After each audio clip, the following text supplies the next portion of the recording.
friends, and welcome back to another episode of the Prosperous Empath. I've been in a lot of conversations recently with people who are completely new to coaching, and one of the questions that I notice people having more than perhaps any other is, how is coaching different from consulting and therapy? One of the most powerful metaphors that I've ever heard to explain the distinction is the following. So consider that a coach, a consultant, and a therapist come upon a client who's stuck in a ditch. Here are a couple of the different questions and reflections that each might provide to their client. So a therapist is going to come upon their client in the ditch, and they might start with, "Hey, are you okay? Why did you jump into the ditch? Is there anything that we need to heal or anything that is broken in order for you to climb out?"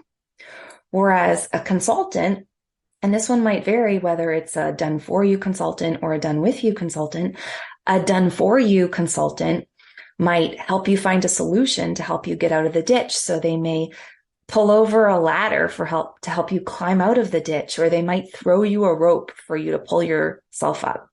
Whereas a done with you consultant might jump on right into the ditch with you and help carry or lift you up.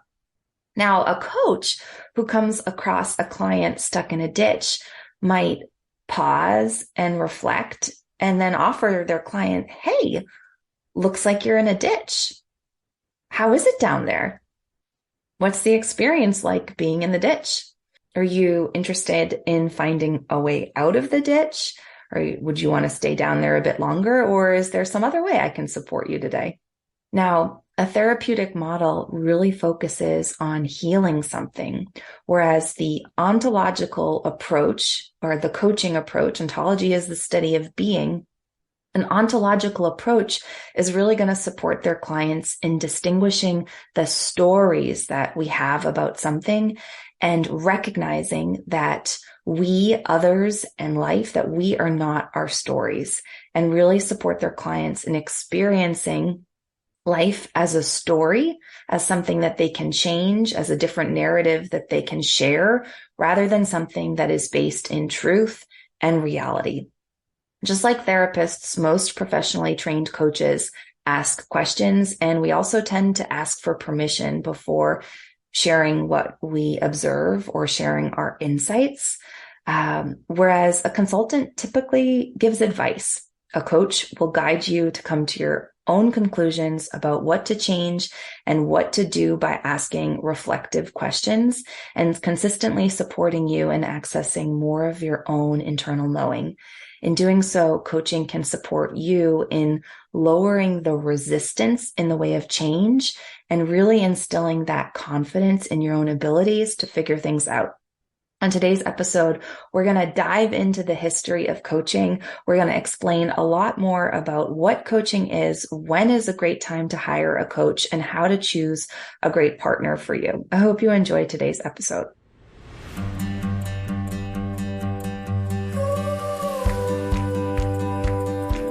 Hello and welcome to the Prosperous Empath podcast, designed especially for empaths and highly sensitive entrepreneurs just like you who are committed to achieving holistic success. I'm your host, Catherine Wood, Master Certified Coach, author, mastermind leader, and founder of Unbounded Potential, a boutique coaching firm for empathic entrepreneurs. I'm on a mission to bring empathy back into the world of business. Each episode will focus on achieving more by doing less through leveraging empath-friendly leadership practices, boundaries, rituals, and systems, all the while continuing to care deeply about ourselves, others, and the world around us. If you are committed to joyful living and running a conscious business, but amassing wealth while doing so, proving that you can have both in a society that tells you you can't, then you are in the right place. Join me here each week to find out how. Be sure to subscribe and leave a review so you won't miss an episode. Plus, you'll find all the show notes and helpful resources over at unbounded-potential.com. Hello, and welcome back to another episode of the Prosperous Empath podcast. I am recording today's episode at the end of March. It's actually a really blustery day here in Boston, which I love. And this is an off week from client calls for me, which if you listen to my episode on business boundaries where I talk about my ideal schedule, you may remember that I work with clients the first 3 weeks of each month, and the fourth week is an off week from client calls. It's really an opportunity for them as much as for me to take the learnings, the insights that we're gaining, the new ahas, and to implement them into the fabric of our lives and businesses. So this week looks different for me every month, which is fun. And one of the reasons I love being an entrepreneur is kind of the novelty. But it looks a little different. So sometimes I might be on a vacation this week. Sometimes I'm diving into strategic planning for the firm or growing our team or next creative endeavors.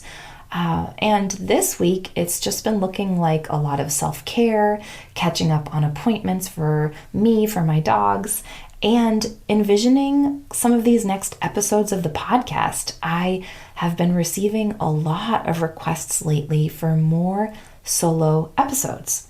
So I took that to heart. Thank you for the feedback. And I've really been sitting with what are the conversations that I'm in my work with clients, in my everyday life, in the business, that I thought would be really helpful and really supportive for you.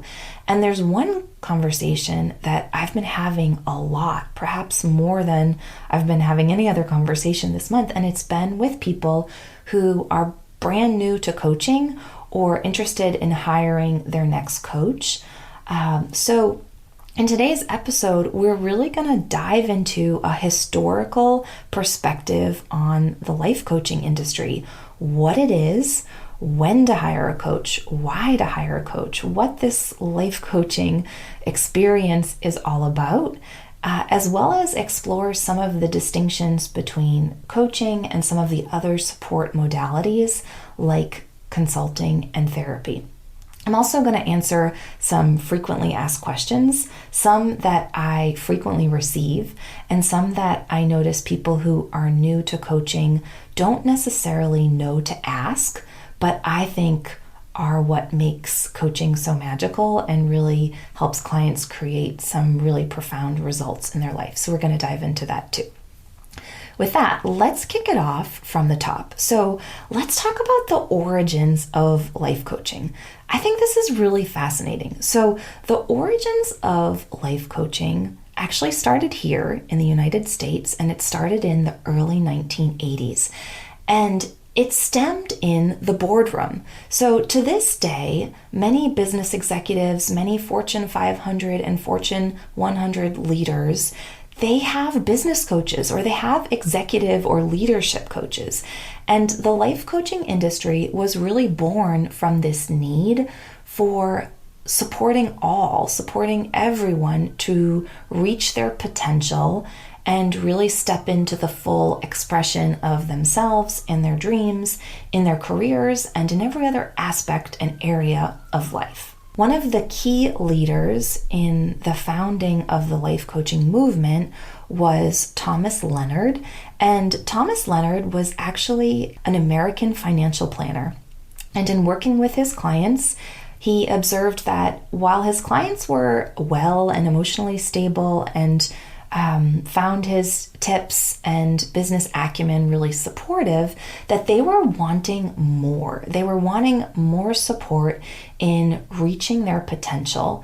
And speaking from personal experience, I imagine they were also wanting more support in implementing and taking someone else's advice and tips and in actually being held accountable to following through, because I think that's a huge benefit of working with a coach.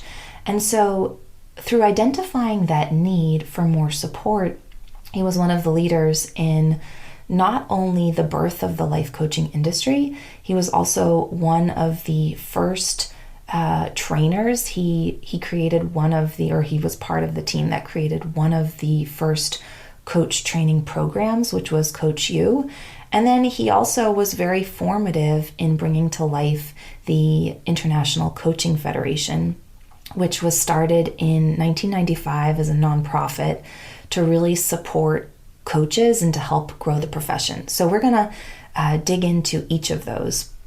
But I want to start with the International Coaching Federation, because the life coaching industry, it's a really interesting industry because anyone can call themselves a coach. It is an unregulated industry, so anyone can call themselves a coach, and many people do. But the International Coaching Federation is the most reputable and most well-known international entity that oversees, that supervises the certification and the credentialing of coaches worldwide. So it not only certifies the coach training programs that train and certify coaches, but it also credentials coaches, and it has 3 different levels through which it credentials coaches. So I'm going to dig into each of those. So first, the coach training programs. So there are hundreds, if not thousands, of coach training entities and organizations around the world that train coaches in all modalities of coaching, whether it's leadership coaching, business coaching, team coaching, trauma-informed coaching, somatic coaching, ontological coaching. There's just so many forms of coaching. And regardless of the modality or the style of your coach training, the International Coaching Federation accredits coach training programs, and these coach training programs have to apply and meet a series of training requirements in order to become accredited through the International Coaching Federation.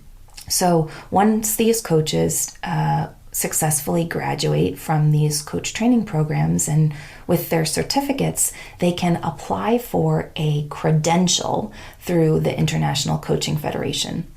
So there are 3 credentials that you can apply for through the International Coaching Federation. There's the Associate Certified Coach, the Professional Certified Coach, and the Master Certified Coach. So each of these levels requires a distinct number of hours of coach training education, as well as a distinct number of hours of client coaching experience, ranging from 100 hours of coaching clients for the Associate Certified Coach to 500 hours of experience coaching clients for the Professional Certified Coach to 2,500 hours of coaching clients to apply for the Master Certified Coach credential. So these are some really high bars to be able to apply for these credentials. And then in addition to meeting the requirements, you also have to record coaching conversations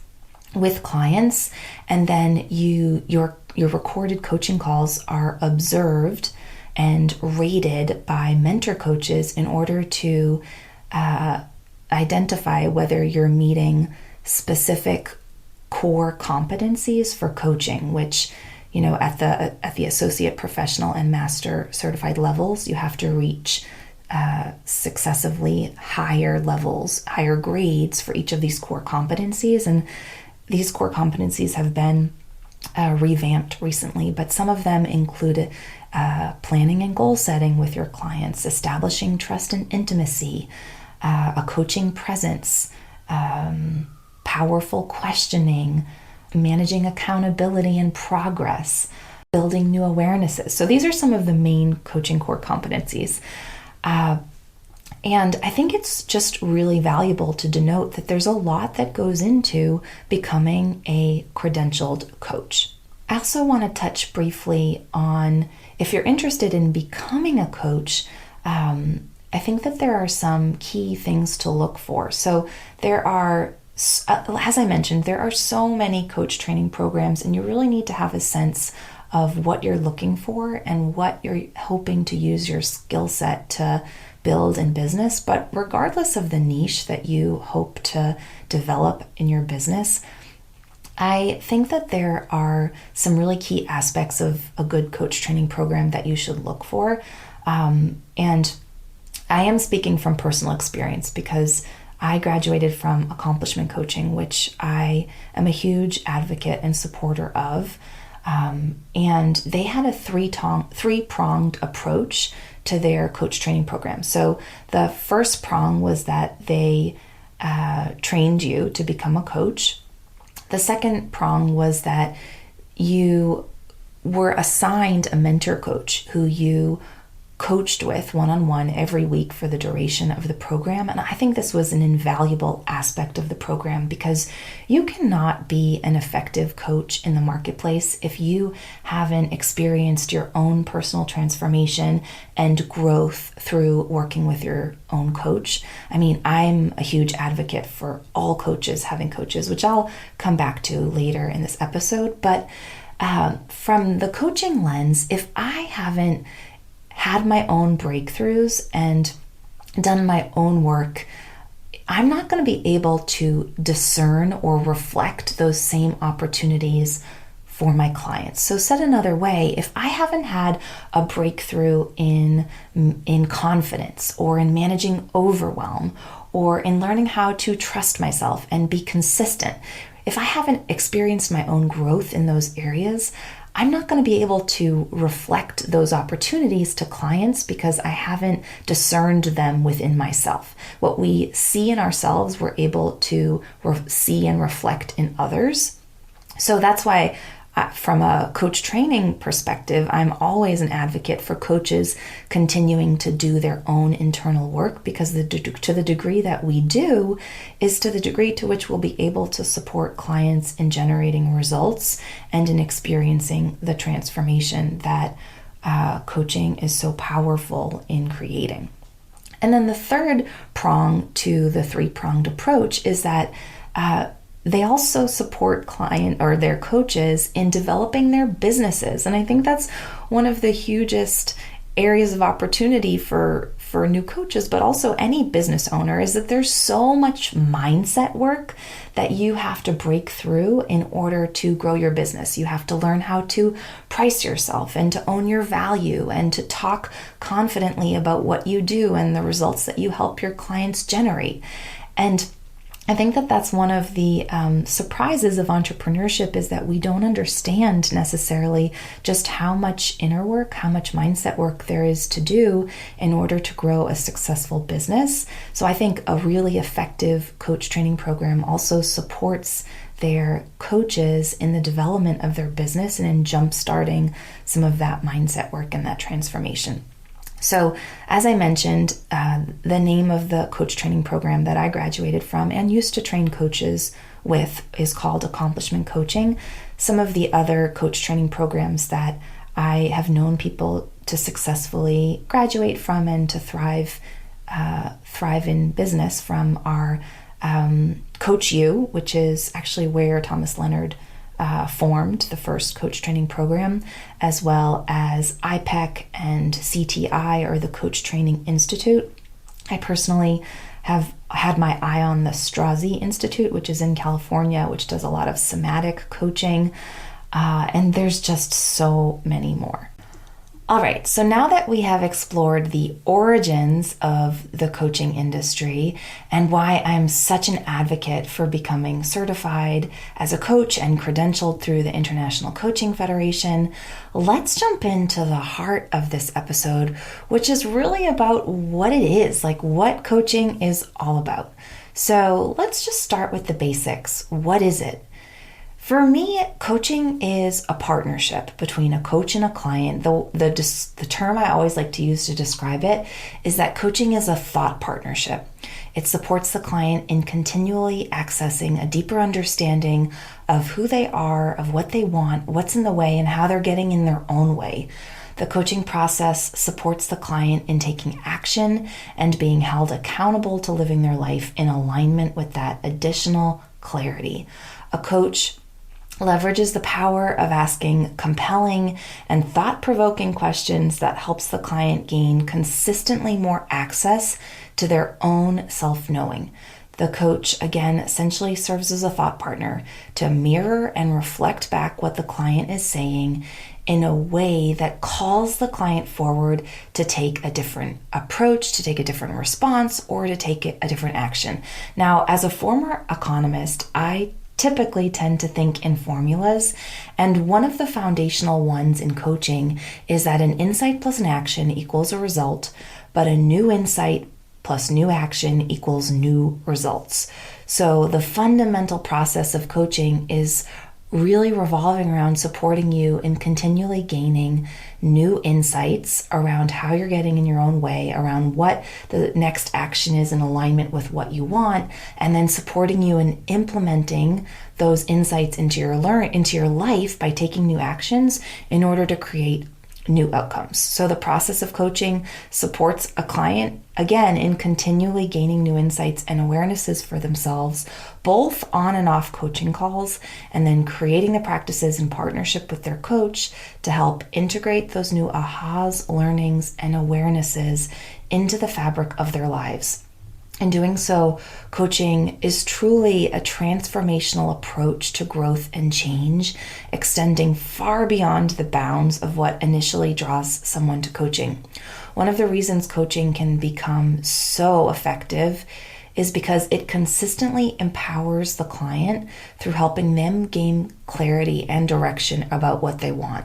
When we become more committed to what we want rather than all the excuses, dramas du jour, and problems around why we don't, can't, shouldn't, or are not capable of having it, that's just often where and when the path forward begins to illuminate itself. And one of the things that I really appreciate about the coaching process is that your coach doesn't tell you what to do. Your coach doesn't pretend to be the expert of their clients. A coach helps clients gain access to their own natural intuition and their inner knowing. And when we see for ourselves how we're getting in our own way, when we have an insight for ourselves or an aha around how we are sabotaging what we want, we are just so much more likely to take a different action. You know, people give us advice left and right in life, right? Every day we get solicited or unsolicited advice from people, and we're just so practiced in like leave it, right? In leaving it or taking it. But when we see for ourselves how we're getting in our own way, we are truly just that much more likely to take a different response. Naturally, the effects of coaching impact the client far beyond the bounds of the coaching relationship. It's truly a transformational process that will impact who you're being and how you're showing up in your life, in every area of life, for the rest of your life. So for me, that's what coaching is. So let's see, what's the next question? So the next question I get asked often is, when should I consider hiring a coach? So my response to this is, I just want to start with a quote because it's one of my favorite quotes to consider when exploring the coaching process, but it's super applicable to when to hire a coach. So one of my favorite quotes about change, I've read it here before. It comes from Dr. Michael Beckwith, who says, "The pain pushes until the vision pulls." So you may consider hiring a coach typically when you're resolved to change. And a coach can certainly support you in developing that sense of resolve as well. But typically we can come to that place of resolve from one of two places, either from getting super inspired by a future vision that we see for ourselves and we feel compelled to change, compelled to take a different action, to take a different response. Oftentimes, hiring a coach can provide that momentum to commit fully to change.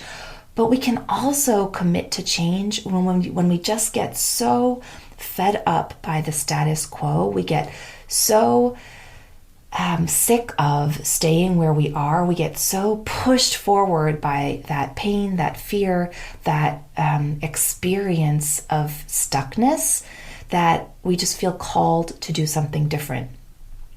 So more specifically, coaching can be supportive in times of transition, in times of evolution, growth, change, and scaling of your business or your career, as well as in your life, your well-being, and your relationships. Some of the specific areas of coaching that myself and members on the coaching team have supported clients in achieving is in launching or scaling a business, in overcoming money blocks so you can charge more for your services and price yourself competitively in the marketplace when you're vying for a promotion and wanting to improve your executive presence or your confidence or your self-leadership, when you are changing jobs, careers, or you just want to do so.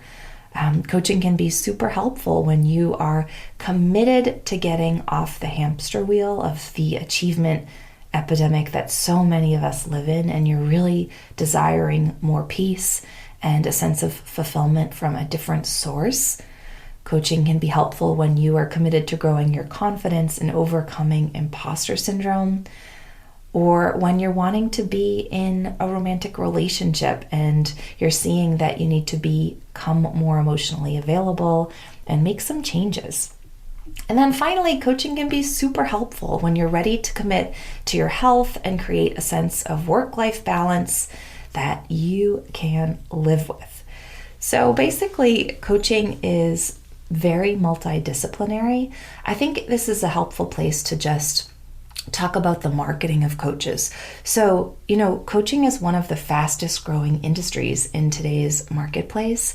And I think that that's really relevant here because these days you hear about so many different types of coaches, right? We hear about sex coaches and life coaches and leadership coaches and executive coaches and business coaches and financial coaches and health coaches and money coaches and sales coaches. There's so many types of coaches, but at the heart of it, if you are exploring working with a coach and they are a trained and certified coach, they have perhaps the experience or the certification or the credentialing behind them, the word before coach is typically a marketing strategy. It speaks to the types of individuals coaches want to work with, the types of coaching conversations that we want to be in, or the areas and topics that we enjoy having with clients. So I typically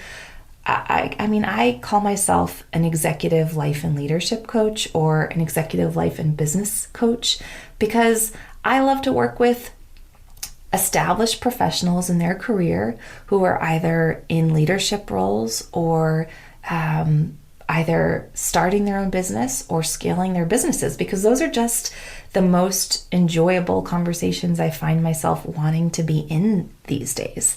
So I think that that's just a really helpful piece to keep in mind, is that, when you find someone that you feel like you can naturally trust and have a heartfelt conversation with, then you've likely found a great coach for you. And if they have the shared area of interest or the coach training behind them, then all the better. So next I want to talk about a question that I think most people who are new to coaching perhaps don't necessarily understand or see why it may be valuable. But for me, this is really the soul of what coaching is all about and why coaching can be so effective in helping folks achieve change and often achieve significant change in their lives and businesses. So the question is, the topic is really about possibility and what's all this hype about possibility. In my experience, possibility, it's at the core of what coaching is all about. So Webster's dictionary defines possibility as the state or fact of being likely or possible. So essentially, if we don't believe something is possible for us, we will not take the sufficient action towards realizing that goal, right? It makes sense, right? Why would we start our own business if we didn't believe it would be successful? Or double your rates if you didn't believe that you could sell those packages at those rates? Or why would you apply for your supervisor's role after she's announced she's leaving if you didn't believe you were capable of supervising well? And lastly, why would you open your heart and be emotionally available when you date if you didn't believe that finding love was possible for you? In my experience, possibility, it's the magic of coaching, because as coaches, we can help our clients deepen your felt sense of what is possible for you. It expands the bounds of what you believe you can accomplish, achieve, declare, actualize, manifest, and call into your life. Your relationship to what you believe is possible, it grows, it elevates, and it transforms over time.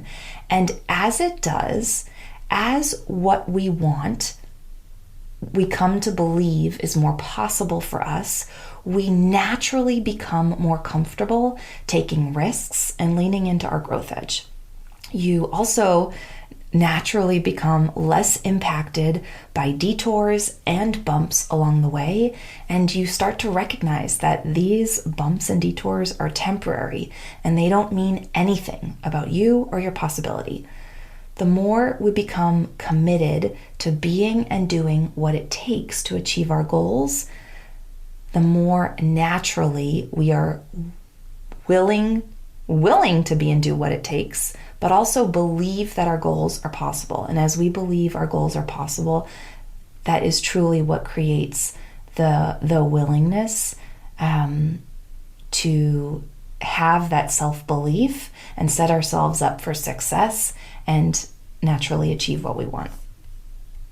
I hope that makes sense. I am such a huge advocate about talking about possibility, because I think that our willingness to hold possibility, our willingness to hold our dreams, talk about our dreams, share our dreams, is such a key ingredient in aligning our mindset with our inspired action and creating the energy and the forward momentum to fulfill in what we want.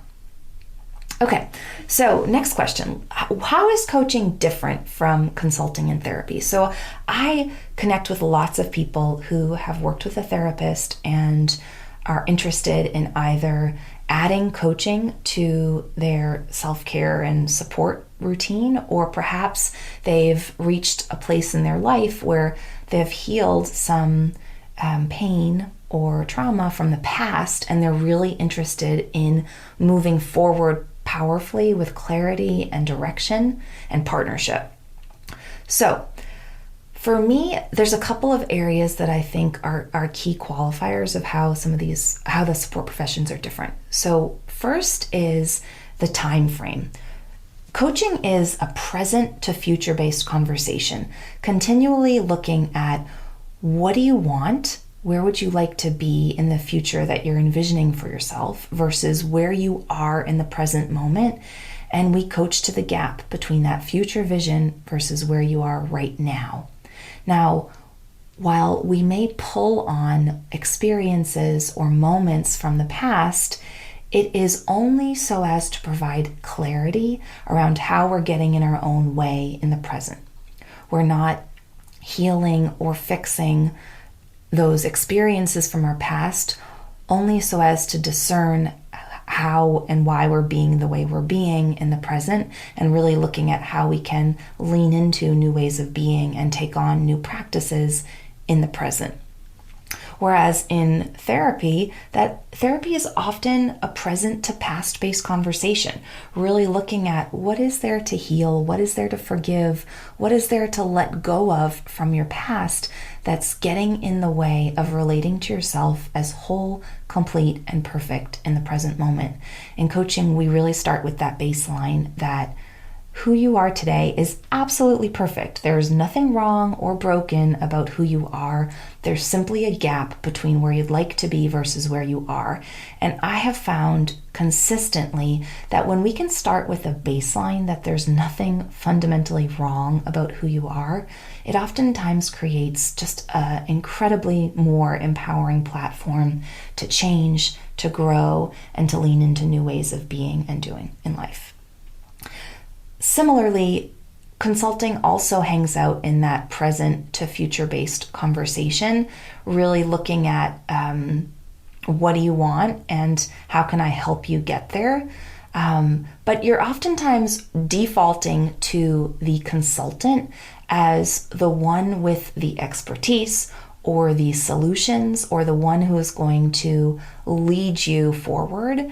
And that is very different from coaching. In coaching, we're really supporting you, the client, and helping you continually gain access to that self-trust muscle, to your intuition, to your inner knowing. After working with hundreds of entrepreneurs, I am so clear that there is no single right way to succeed in business. But when we truly give ourselves permission to be the fully self-expressed, fully self-embodied version of ourselves, that's where we find our own aligned, conscious, empowered way of being and thriving and showing up in our business. So, in coaching, there's no hierarchy. Your coach and your client are equal partners. The role of your coach is to serve as that mirror, to really reflect back to you who you're being in a way that helps you naturally gain more access to what you already know to be true about yourself, and then support you in holding you accountable in taking that inspired action forward.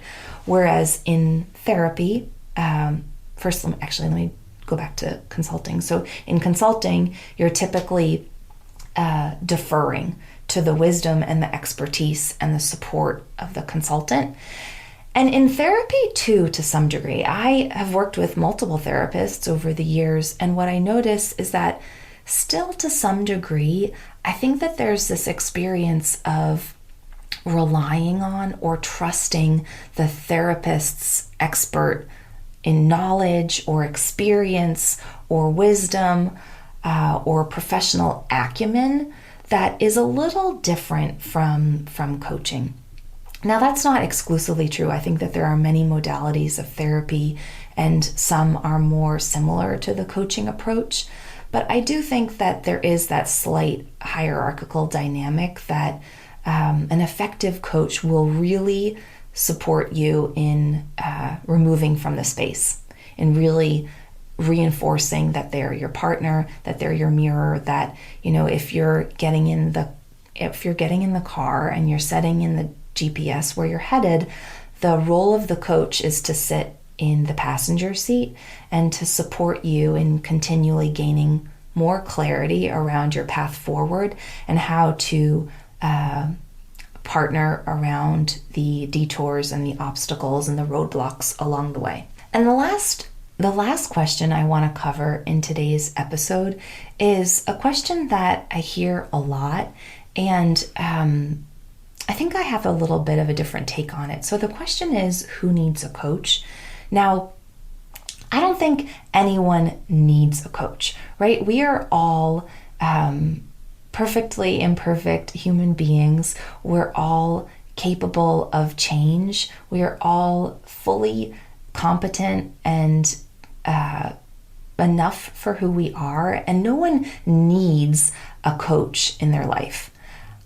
That being said, I do think everyone can benefit from having a coach, because I think an effective coach can really support you in developing that self-trust and that self-confidence and in becoming the best version of yourself. I think that so often when we explore coaching or when we're coaching curious and starting down that road, we're often focused on what's not working about our life, or what's wrong, or what do we want.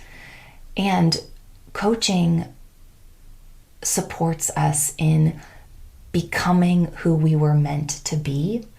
And when we can really rewrite that script in our heads, when we can start focusing on becoming the versions of ourselves who we were meant to be today, we are naturally more willing to do what there is for us to do in our relationships, in our careers, with our finances, in our businesses, in order to have what we are meant to have. I think oftentimes when we explore coaching, we think about, I just want, I want more money, or I want people to respect me, or I want to scale my business. And I think that's great. I think those are all completely valid goals. But what I would say is that we don't want people to respect us for respect's sake, and we don't want to make more money for money's sake, and we don't want to become entrepreneurs and build things and create new ideas for new businesses and new things and new ideas' sake. We want those things in order to have the distinct experience of life that we were meant to have and be. So I think that an effective coach can really support you in leaning into the practices that will allow you to prioritize and empower the ways of being that you are committed to having now. So what do I mean by that? To support you in becoming the most joyful, most grounded, most peaceful, most happiest, most satisfied, most fully self-expressed, effective CEO versions of yourselves now, so that you can create the greater levels of income and have the more expansive schedules and more time freedom in your life. We're truly rewriting the script so that you can be who there is for you to become now, and in order to do what there is to do and have what there is for you to have. I heard a really powerful quote recently that I think really captures this idea for me, which is just the invitation that you've mastered doing. Start being. An effective coach will support you in that transformation. So I hope that you've found today's episode helpful. If you've taken away any new gems or insights for yourself, I would love to hear from you. We will link all of the resources and the organizations that we mentioned in today's episode in the show notes. So you're welcome to dive in and find all those resources there. If you're at a place in your career or leadership where you're interested in exploring working with a coach, we would be happy to have that conversation with you and see if myself or a member on my coaching team is a great fit for you. Have a great week, all.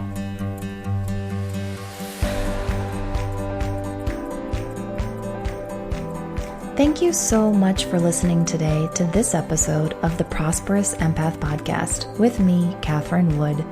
Make sure you subscribe and leave a review so you don't miss an episode, and so more empaths just like you and me can find the show. As a thank you, each month, one lucky reviewer will receive a 60-minute coaching session with a member of our Unbounded Potential team. You can find all the show notes and bonus resources over at unbounded-potential.com. Thank you so much for listening and locking arms with me to bring empathy and prosperity back into the world of business.